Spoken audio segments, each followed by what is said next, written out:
Welcome, everyone, to a very special episode of our podcast. I am Sam, the movie mechanic. Today, I am joined by one of the most well-known and successful men of our time. He's an actor, director, comedian, known for his works as half of the comedy duo Tommy Chong, as well as a musician, artist, poet, and activist who has worked to bring about the legalization of cannabis. Today, we welcome Mr. Tommy Chong to the show. Mr. Chong, thank you so much for taking the time to talk to me today.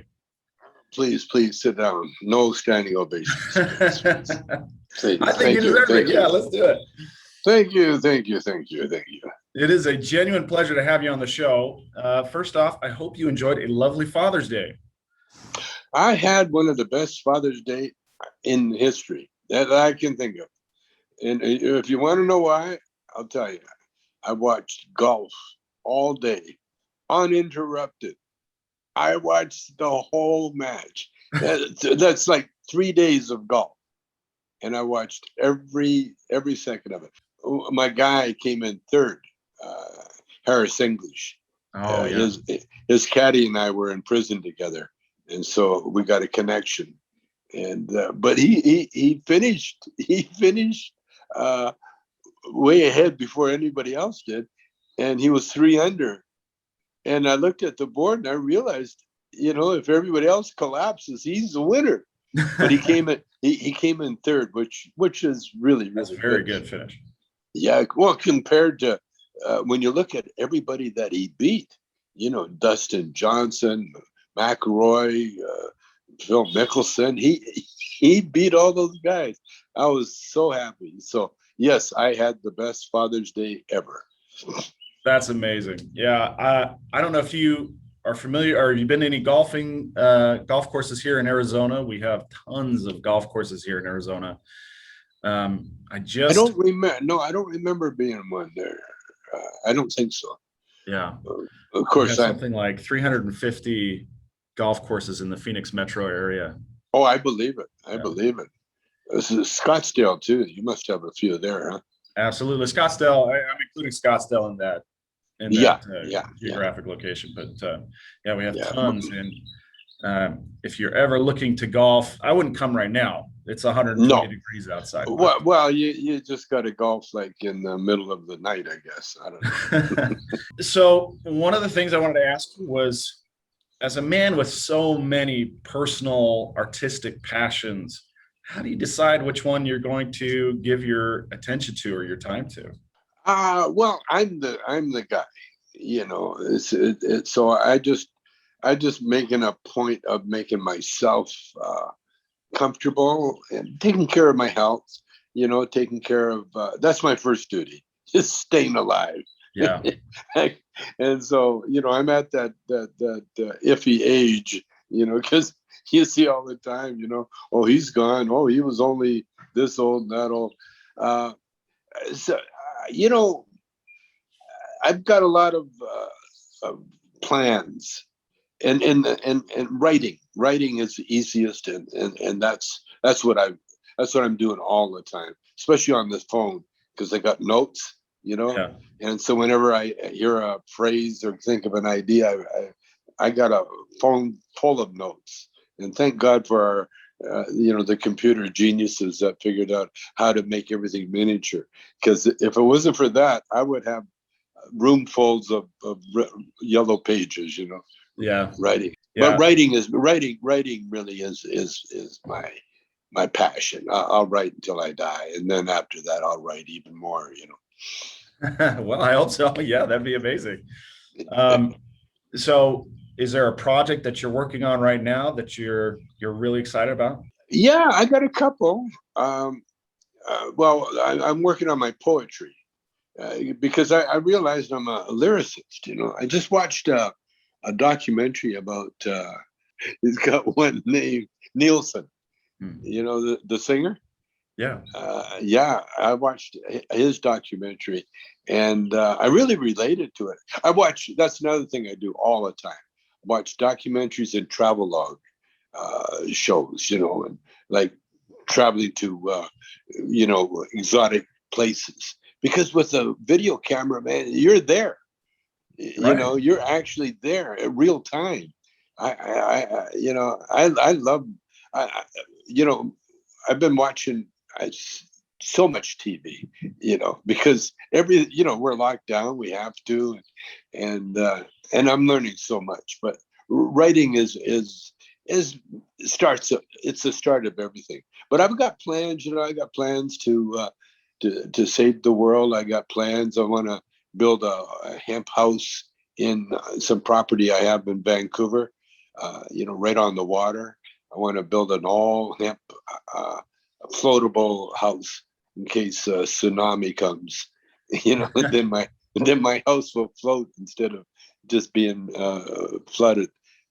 I've got a ton of crazy plans. Kind of a Noah's Ark for your hemp farm.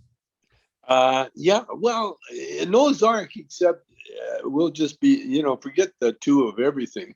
Hey, that Noah's Ark story was so homophobic. Did you ever realize that? Well, it's funny you say that, because I think he brought two by two of the animals that they didn't want to eat, but then the ones that they did want to eat, they brought 7. Yeah, and everything was paired up, and then in the story, Ham attacks his father sexually, and so it was a very, very, and God was pissed off at the world because of all the homosexual activities that was going on, and so that's why God killed everybody with the flood. According to the according story. to the Bible, yeah. But the Bible is written by man, and they're writers, and so you have to, what do you call it?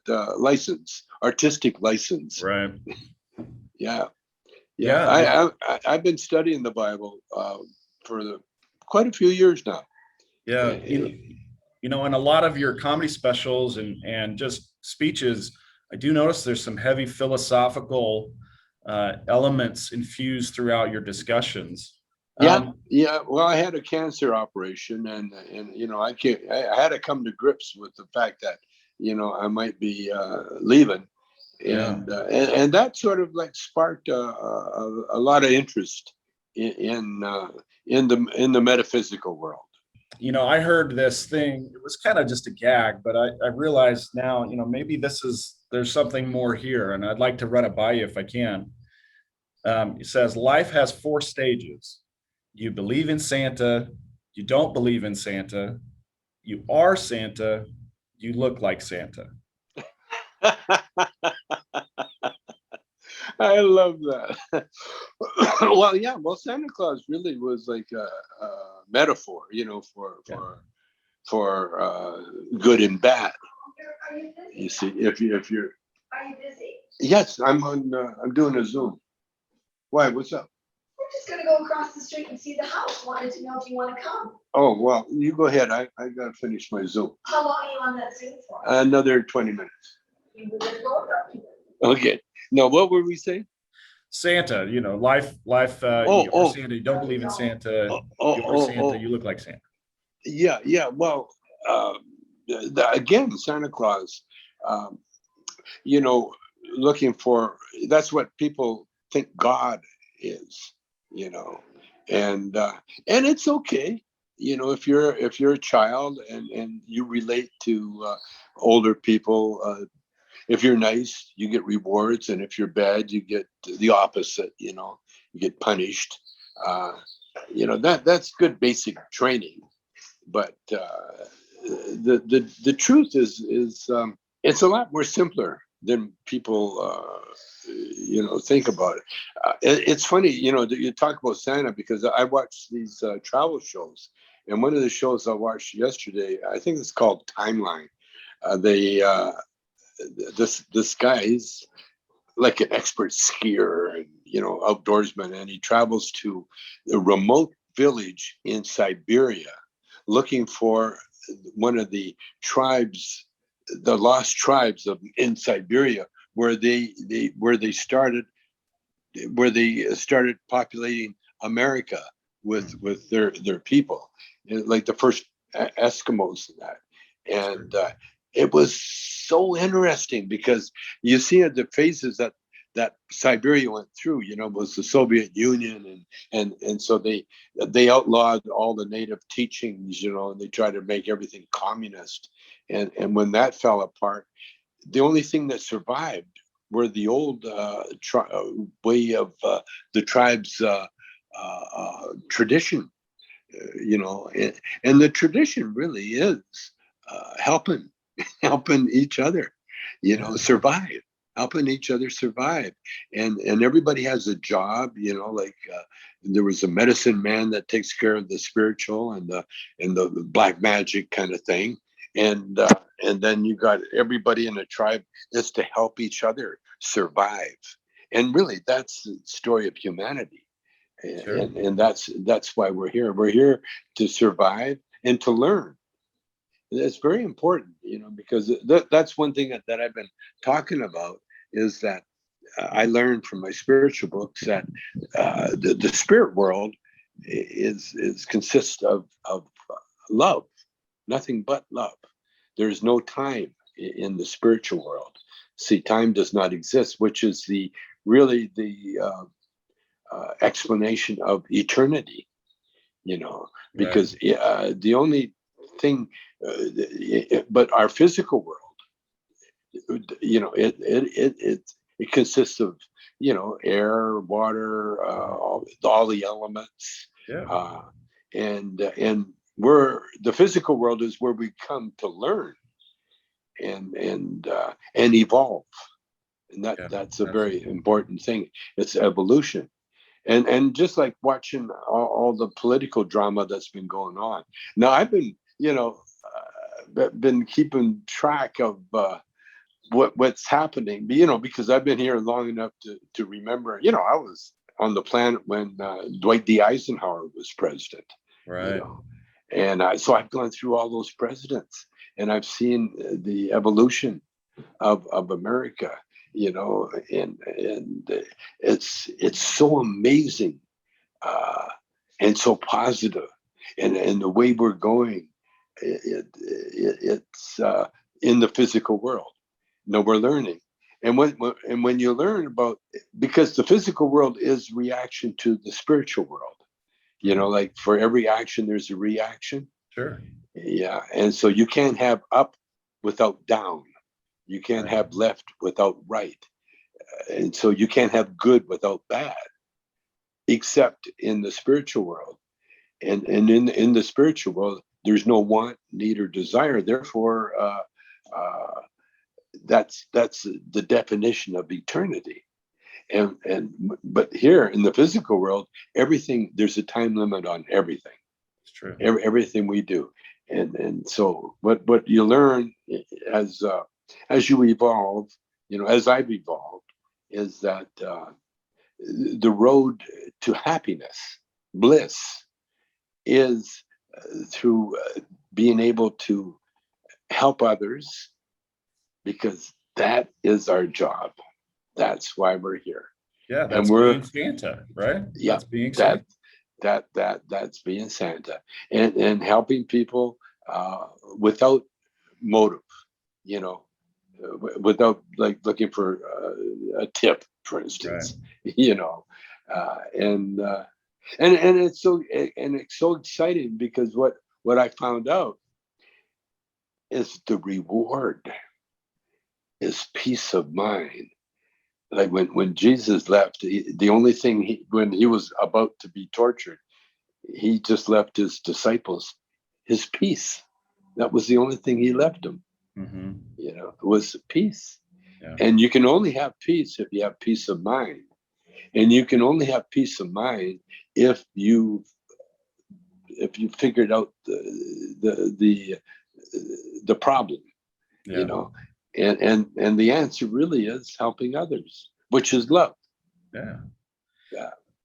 You brought up your cancer, your cancer battle. Has becoming a cancer survivor changed or reinforced your outlook on life? And in what way? Oh, well, I was into the metaphysical world before I got the cancer. In fact, it almost killed me, because there are believers that You don't need the normal medicine. You can like the witch doctors. You can just shake a rattle and change your diet and eat a lot of cannabis. But no, it doesn't work that way.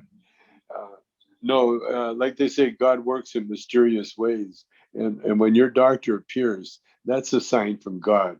It's just like these people worrying about the vaccine. Here we are. People are dying by the millions or the thousands, and then we come up with a vaccine, and then all of a sudden the death rate stops and goes down, and yet you got people saying, "Oh no, that's just a trick." Right.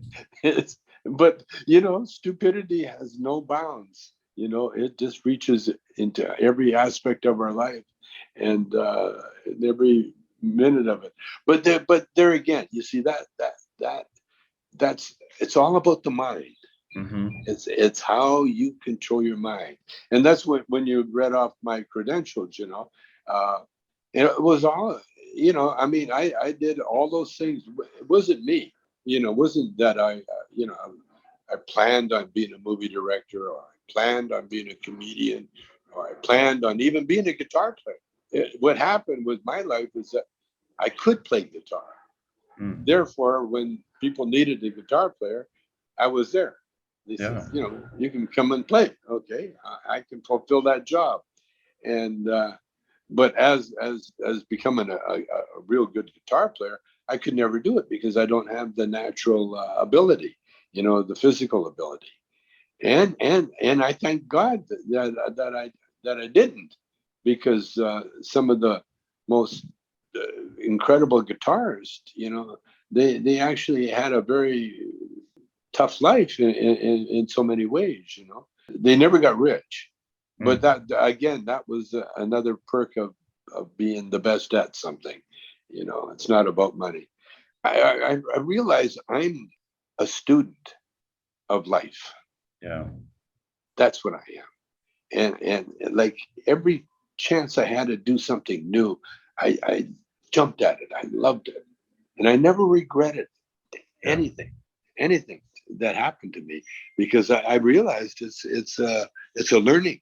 Everything is about learning, And I've met, but I do, I do recognize the fact that I've met some of the greatest people in our society, in our lifetime, and right at the early parts of their lives, like the Jackson Five, for Right. instance. I was involved in finding them. Muhammad Ali, I remember I bet against him on his first fight, and I lost.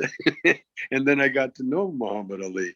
Uh, uh, Bobby Taylor, the singer that I worked with, he was a legend before we met him. And then when we met him, and we tried to use his connections to get a drummer, well, we ended up with Bobby. and these great people, Yeah. and I'm just amazed that I'm in that crowd, because I always feel like a fan. I Yeah. never like people. Even now, when I get asked for autographs or that, there's a part of me that's them. I'm understanding where they're coming from, as opposed to, because a lot of people will apologize, say, "Oh, I'm sorry to intrude." I like being that observer, because I am a writer. Yeah. And so then I see reactions of people, and I feel for them. I've got a real, because I've been there. I know how people feel. Like people say to me, "Oh, you're so nice."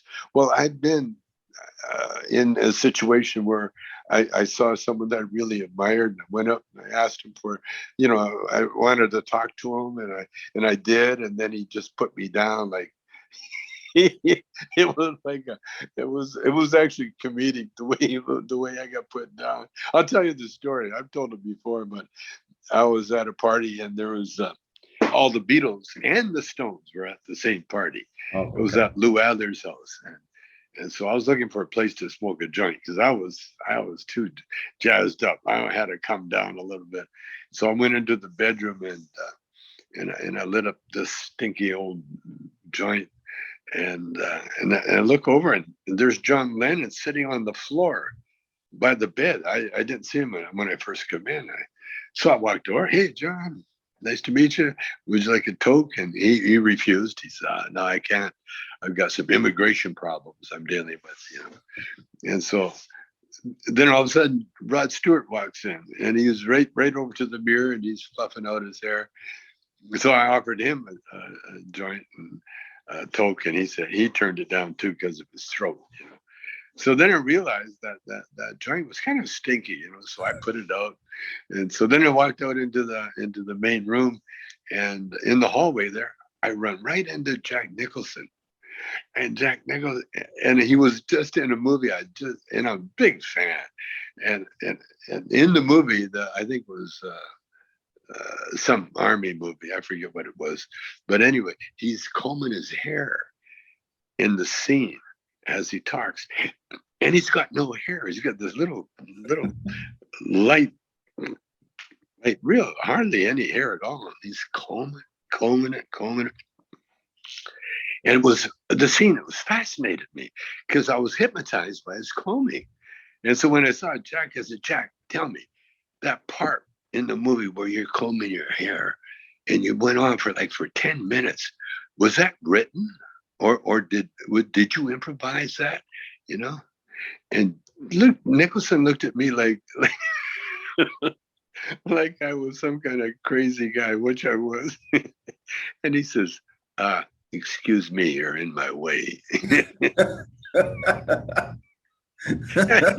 And he put me down so bad, man. I walked by, and but I laughed, man, because it was like a comedy bit. Yeah. It's like Nicholson's worst nightmare comes true. He gets caught in a doorway with a fan that wants to talk about his job. I mean, how dare anybody jump to the conclusion where you could it's like asking a magic magician, hey, how'd you do that trick? I saw that he hit that card. Oh man. But see, and that's been my life, but I didn't take offense. I didn't feel bad. I didn't, feel down or anything like that. I observed, I saw it. And then see, when you're a comedian, everything that happens to you becomes material. Sure. And the worse, the better. So, right. So yeah, my life, it's because I'm an observer of my own life. Yeah. And that's so good. And then the other thing too, I got asked on another podcast about my family because I'm from an old school Chinese. My dad's Chinese. Okay. And the only thing you have, basically, when you're from another country, is your family. Your family, and you don't necessarily have to be blood relatives. You just speak the same language, look the same, and then all of a sudden, like in Canada, all the Chinese were related because the immigration people couldn't speak Chinese. And so when they say, well, who's that? Well, that's my uncle. It'd just be a friend or even a stranger. Well, that's my uncle. And they say, okay, uncle, come on in. And that's how we got into Canada, because there was anti-Chinese around, the time that the Chinese came in. They had laws. My dad had to carry a special passport saying that he was Chinese, and he was born in Canada.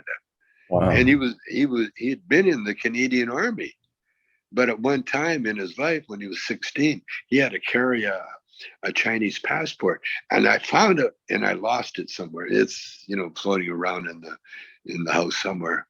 But yeah, the the racist laws, and that was another reason how I got so involved with the marijuana, because of the racism that I started fighting when I was, just when I became a teenager, and I realized, that being a teenager was like being black in Canada, because they had laws strictly against teenagers. Oh, you know, wow. yeah, the what do they call it? Juvenile delinquents. They even had prisons. They had prisons for underage kids. Juvenile detention centers. You see, back in the day, when you became a teenager, you're like a grown adult, and there was no activities for you. You just went from school, sports, to the workplace. And so there was nothing for young people to do. And so in Calgary, after I got a brief little brush with the law, I what happened? I was involved in a car theft. But what happened? My buddy stole the car, and then it stalled. And so he called me up to help me get it started again.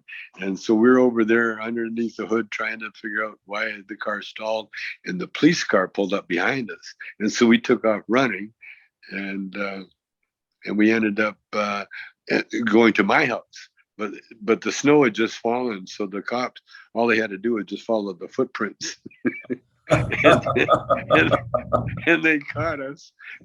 And so I went to jail with my buddy, even though I had nothing really to do with the stealing it. I was just an accessory to the fact. Right. But I ended up, my dad, the family, they were all shocked because I was never in trouble with anybody. Next thing you know, they get a call from the police, saying your son's in jail. But anyway, I got out of that with a fine, $100 fine for joyriding. But it gave me a social conscience, because I realized, they're really, that's why kids were doing things like stealing cars and shit like that. There was no activities for them. And so I formed a teen club. Yeah. And Oh, I that's a good formed idea. a band and a teen club at the same time. So I've always had that social consciousness, even when I was a kid, even when I was like hanging with a rough crowd. Well, that's amazing. Speaking of the social conscious, that's a great lead into the next topic. I have a couple of friends, Jacob and Jennifer Welton. They wanted me to extend a thank you to you for helping to normalize cannabis use back in 2013 and 2014. They went through an extended legal battle here in the state of Arizona to legalize CBD because their son had epilepsy, and that was the only medicine they could use to treat him. Ironically, now, in the last election, the state legalized marijuana for all uses. So I guess my question to you is, how far have we come in the campaign to legalize marijuana? What's the next step, and what's the end game? How do you see it all turning out? The next step is to get it legalized federally, because the feds are still treating it like it's a black market drug. And the reason they do that, there's a couple of reasons. Number one, everybody was making money, but people, because it was a racist law, there were a lot of people of color and a lot of hippies and that going to jail for partaking in what is now known as a qualified medicine. And it's not only such a qualified medicine, it was deemed an essential medicine during the pandemic, whereas bars and liquor outlets were closed. The pot shops were open, but it's still considered illegal federally. And when it was illegal, pot went for $3,000 a pound. Wow. But now that it's legal, it's dropped to $800 a pound. And so there's a lot of revenue that disappeared the minute you legalized it. And But the government still doesn't recognize it. The federal government still doesn't recognize it. And the reason they're dragging their feet is because of the income that everybody loses. The illegal income. Mm-hmm. And I'm talking about the black market, which the DEA and the law enforcement are knee deep into the black market trade, because there's laws that said if you catch dope dealers with you get to keep their money, you get to keep their product, and so there's a lot of DEA agents that have second homes and yachts, thanks to this, because the black market money is untaxable. You don't get taxed for it because it's illegal money. You're not supposed to have it. And so as a result, I'm just closing the door here.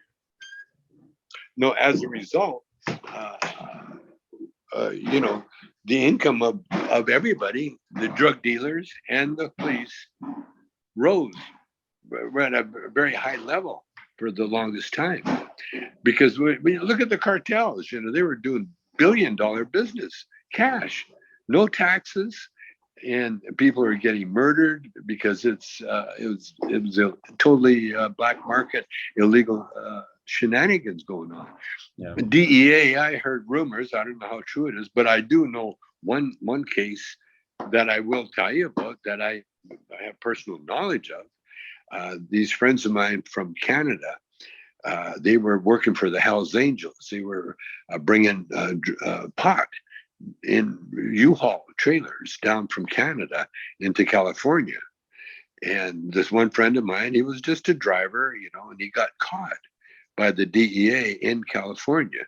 Well, he was never booked into jail. So what they did, they found out where the safe house was. There's always a safe house where you store the pot and the money. Mm-hmm. And so as soon as the cops found out where the safe house was, they let my friend and his partner go. No charges, nothing. They caught him with a U-Haul trailer full of weed, but they found out where the safe house was. So they got the money and they got the weed. And then they just told my buddy, just take off, go home. Yes. So my friend went home. It wasn't over because he was working for the Hells Angels. Now my buddy owes the Hells Angels for a U-Haul trailer full of weed and the money that was taken by the feds. And so these innocent, he was a courier. He was getting a few grand a trip, but still, he was a driver, and he was in trouble, and so he had to work illegally for the Hells Angels until he paid off that debt. Wow. So that's just one instance. So you add that, you multiply that by a few thousand times, and then you get an idea of why the government is slow in enacting, making legal weed legal, because it takes, when you make weed legal, you take away a lot of income from law enforcement people around the world. It's not just the states, you go around the world, because what happens when they made it illegal, back in the war on drugs time, Nixon and Reagan, just say no.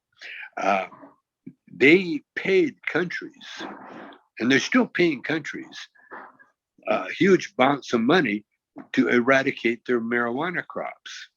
And I know that to be a fact because I went to a country, or a little island in the South Pacific called Palau. And Palauans and I met everybody there. I met the mayor, the governor, everybody, all the hierarchy, and they told me how it worked in Palau, because it was the Peace Corps went around the world showing people how to grow pot. That was their thing, and the Peace Corps ended up in Palau, and they showed the Palauans to get them off the betel nuts, what were ruining their health and their teeth. Making their mouth all red. They got them on pot. And so as soon as the inhabitants of this island found out how creative pot was and how good it was, the medicine, So they quit the beetle nut thing and they started doing the marijuana thing. And they would grow two crops for the government, one for the government to eradicate for the $1 million that they got, and then another crop for their own personal consumption. And that's the way a lot of countries around the world did it. Like India, Pakistan, all those, they were a part of that anti-pot movement, anti-hashish and all that. They made all that illegal, and it's still illegal to this day in a lot of countries. Like in Indonesia, there's the death penalty if you get caught if you're a tourist and you get really? caught if you get caught dealing pot as a tourist. Wow. Now, if you're pretty extreme. If you're a native, they leave you alone. You see, so that's the kind of laws that we're looking at around the world. Australia still has their draconian pot laws going, where you get caught with any kind of pot, you go to prison for a long period of time. Bali, all those places. When you're landing in Bali, they get on the thing. If you got any narcotics, and you're about to go through security, so you have to find a way to get rid of all that stuff before you go through security. Because if they catch you with it, see, it's another industry in the Middle East or in the Far East too. See, when they catch a tourist that broke the law, any kind of law, they hold them hostage. And like in Thailand, all those places, Indonesia for sure, they'll hold your kid or your daughter or your uncle or whatever hostage, and they'll say, okay, they're looking at life in prison for smoking a joint, but if you send us $10,000, I think we can talk to somebody, and then they'll run you dry. Well, we need another 5. We need another, how much money they can get out of you. And then at the end of the day, they'll just let the guy go and say, you can't come back here anymore. Japan, you're not supposed to have any pot in there. Remember, Paul, the Beatles got caught, and he's not allowed to go to Japan, even to this day.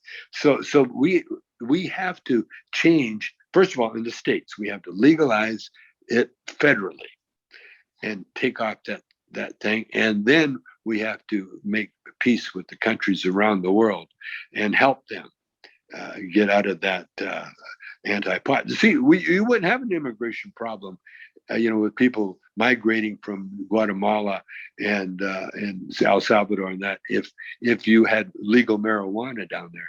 Because that's a crop that can grow like crazy down there, and it would provide income and work like it's doing now for the people in the States.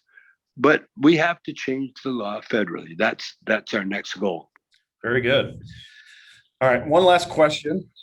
If you had to teach a class on weed etiquette, what would be rule number 1? Make sure where you're smoking is a smoking zone. Don't trigger any fire sprinklers. Well, it's the smell. Oh, okay. It's the smell. My house, it smells like skunk so bad that I got a family of skunks. They thought, oh, the gang's over here. And I got a family of skunks living in my backyard. No, the pot etiquette is, first of all, have a decent place to smoke, and then the second of all, ladies first, always, no matter what the thing is. That's true, gentlemen. And then always, especially with this pandemic, don't share a joint.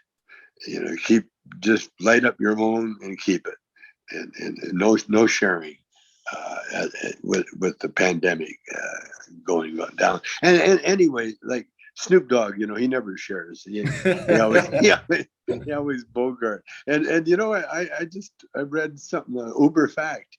Bogart, why they say don't Bogart the joint? It's got to be Bogart, right? Humphrey Bogart. Humphrey Bogart.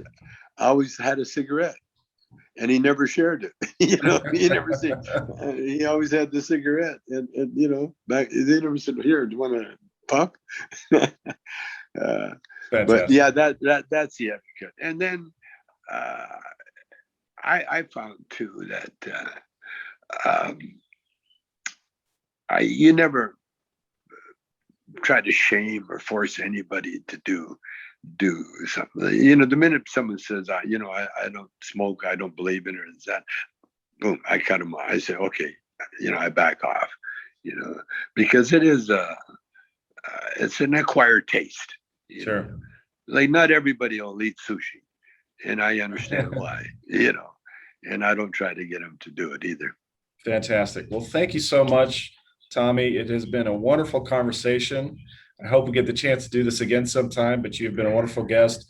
And thank you for all your work. Thank you for all of the many years of laughs and all the work that you've done in bringing about legal changes. And we're just very grateful for your time. And we know it's precious. So thank you so much. That's my daughter's name, Precious. She's staying with us today. That's great. I love having family here. Well, thank you, and happy Father's Day, and we'll see you again next time. Thank you very much.